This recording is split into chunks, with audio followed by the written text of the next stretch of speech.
Assalamualaikum warahmatullahi wabarakatuh.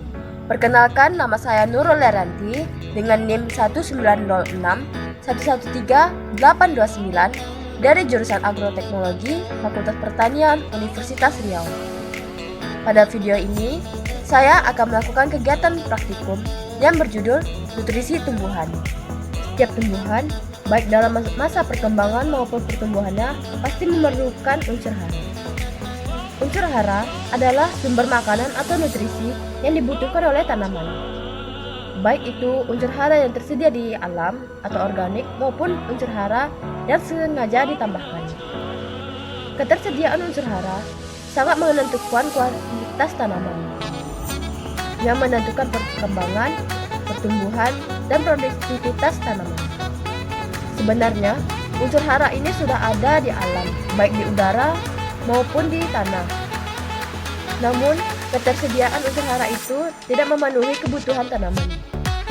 Oleh karena itu, dibutuhkanlah unsur hara tambahan. Unsur kimiawi dapat dikatakan esensial bagi tanaman jika memenuhi 3 kriteria berikut. Yang pertama, unsur harus terlibat langsung dalam penyediaan unsur bagi tanaman. Yang kedua, unsur harus tersedia agar tanaman dapat melengkapi siklus hidupnya. Dan yang ketiga, jika tanaman mengalami defisiensi, maka unsur tersebut dapat memperbaikinya. Berdasarkan unsur hara yang diperlukan tanaman, terdapat 2 macam unsur hara, yaitu unsur hara mikro dan unsur hara makro. Unsur hara makro adalah unsur hara yang diperlukan tanaman dalam jumlah banyak, berbanding terbalik dengan unsur hara mikro, yaitu unsur hara yang hanya sedikit diperlukan oleh tanaman. Unsur hara makro terdiri dari zat arang, oksigen, hidrogen, fosfat, kalium, magnesium, dan belerang. Sementara unsur hara mikro terdiri dari borium, klor, kuningan, besi, mangan, molibden, dan seng. Dan yang kadang dibutuhkan juga ada sodium, natrium, dan kolbat.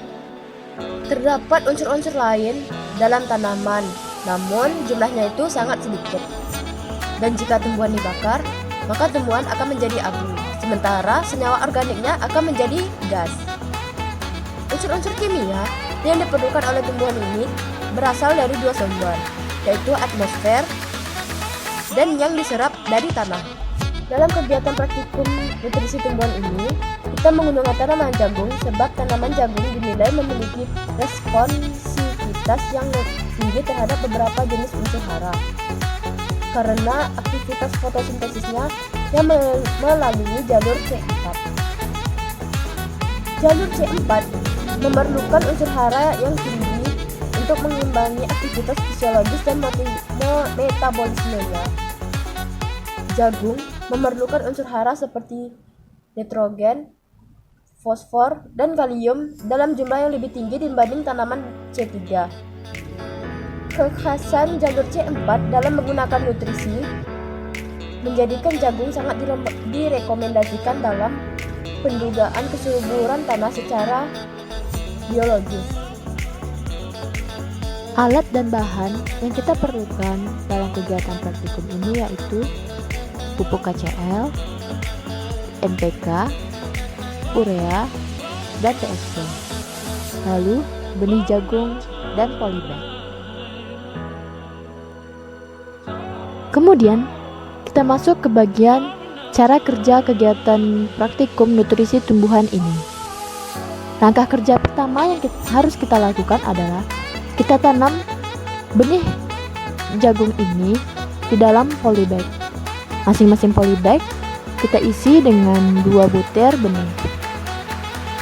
Setelah melakukan penanaman, kemudian kita biarkan jagung ini tumbuh selama kurang lebih 2 minggu.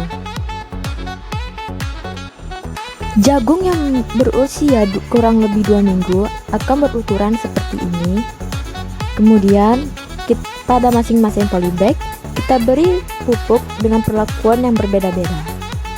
Polybag pertama akan kita beri pupuk N atau urea polybag kedua akan kita beri pupuk N dan TSP. Pupuk polybag ketiga kita beri pupuk N, TSP, dan KCl.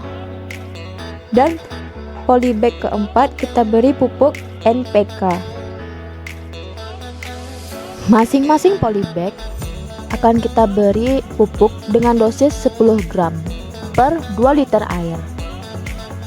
Karena kita tidak memiliki timbangan, maka kita dapat memperkirakan berat 10 gram itu dengan menggunakan tutup botol. 10 gram adalah berat total dari keseluruhan pupuk. Jika satu jenis pupuk yang kita gunakan seperti pupuk N, maka 10 gram adalah untuk semua pupuk N. Namun, jika pupuknya lebih dari 2 jenis seperti pupuk N dan TSP, maka 10 gram itu kita bagi 2 dan seterusnya. Jadi, cara pembuatan pupuk ini untuk polybag pertama yaitu pupuk urea atau pupuk N, kita tambahkan 2 liter air ke dalam ember.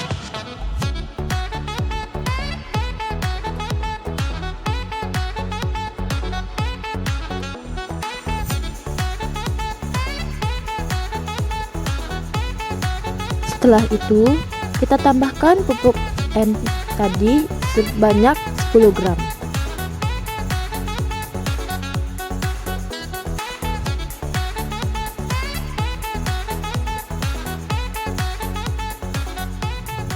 Kemudian kita aduk pupuknya hingga larut dalam air.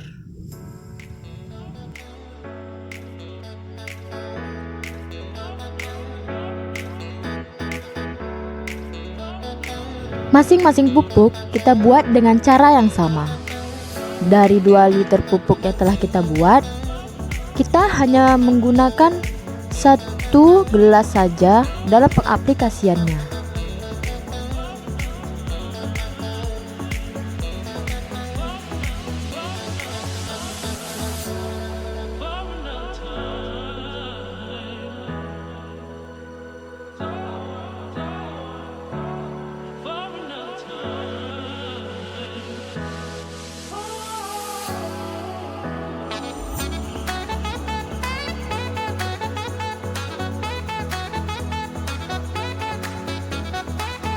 Setelah pemberian pupuk, kemudian kita biarkan tanaman jagung ini selama kurang lebih 2 minggu lagi dan amati perubahan yang terjadi pada tanaman tersebut.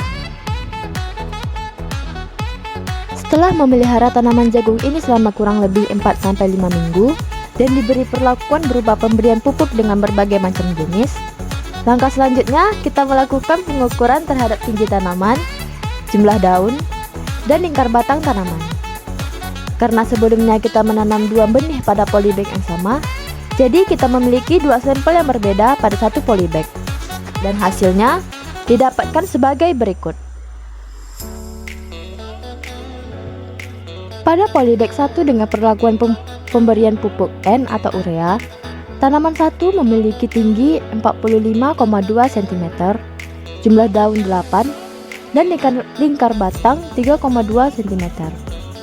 Kemudian tanaman kedua memiliki tinggi 40,5 cm, jumlah daun 8, dan lingkar batang 3,5 cm. Pada polybag kedua dengan perlakuan pemberian pupuk N ditambah TSP, tanaman 1 memiliki tinggi 52,4 cm, jumlah daunnya 7, dan lingkar batangnya 3,5 cm. Kemudian tanaman kedua memiliki tinggi 45,7 cm, jumlah daunnya 8, dan lingkar batangnya 3,6 cm. Untuk polybag ketiga, dengan perlakuan pemberian pupuk N, TSP, dan KCl, tanaman 1 memiliki tinggi 43,2 cm, jumlah daunnya 7, dan lingkar batangnya 2,8 cm. Kemudian tanaman kedua memiliki tinggi 35,2 cm, jumlah daunnya 6, dan lingkar batangnya 2,8 cm. Dan terakhir, pada polybag keempat ini, dengan perlakuan pemberian pupuk NPK, tanaman satu memiliki tinggi 58,4 cm, jumlah daunnya 8, dan lingkar batangnya 3,9 cm. Kemudian tanaman kedua memiliki tinggi 46 cm, jumlah daunnya 8, dan lingkar batangnya 3,4 cm. Setelah melakukan pengamatan mendetail terhadap tanaman di semua polybag, dua polybag tidak menunjukkan tanda-tanda kekurangan unsur hara, sementara dua polybag lain memiliki gejala kekurangan unsur hara. Seperti pada tanaman dengan pemberian pupuk N ditambah TSP, tanaman ini memiliki daun yang berwarna kuning pada ujung dan tepi daun.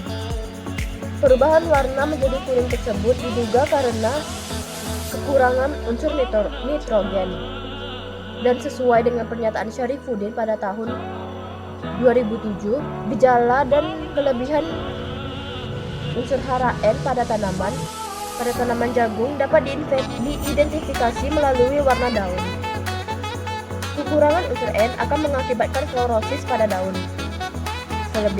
Sebaliknya, kelebihan N akan membuat daun tanaman menjadi berwarna lebih gelap.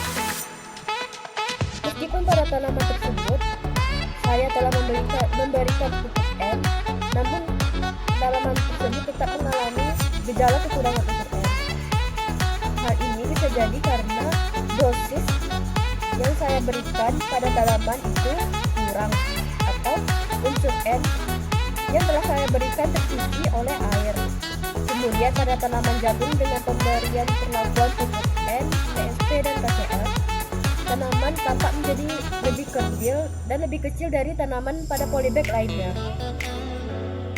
Jumlah daun yang dimiliki pun lebih sedikit daripada rata-rata jumlah daun yang dimiliki pada tanaman di polybag lain, di mana pada tanaman di polybag lain memiliki jumlah daun rata-rata 7 hingga 8 helai, sementara pada polybag dengan pemberian pupuk N, TSP, dan KCL ini hanya memiliki jumlah daun 6 hingga 7 helai saja. Kurangnya jumlah helai daun pada polybag ini bisa saja disebabkan oleh faktor genetik. Sesuai dengan pernyataan Martoyo pada tahun 2001, banyaknya jumlah daun tanaman jagung manis lebih dipengaruhi oleh faktor genetik yang menyebabkan pertambahan jumlah daun hampir sama. Respon pupuk terhadap jumlah daun pada umumnya kurang memberikan gambaran jelas sebab pertumbuhan daun lebih erat hubungannya dengan faktor genetik. Kemudian nitrogen, TSP, dan KCL juga tidak memberikan respon terhadap pertambahan tinggi tanaman dan lingkar batang tanaman. Hal ini diduga karena pemberian pupuk-pupuk tersebut kurang dapat menyediakan unsur N bagi tanaman jagung manis. Sementara unsur N memiliki peran yang sangat penting dalam fase vegetatif tanaman jagung manis. Unsur N berasal dari pupuk urea yang diberikan, sementara pupuk urea rentan mengalami penguapan dan pencucian.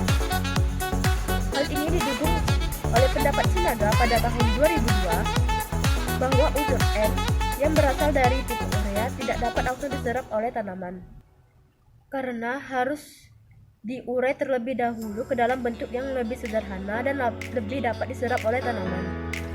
Bahkan sebagian mengalami penguapan maupun tercuci.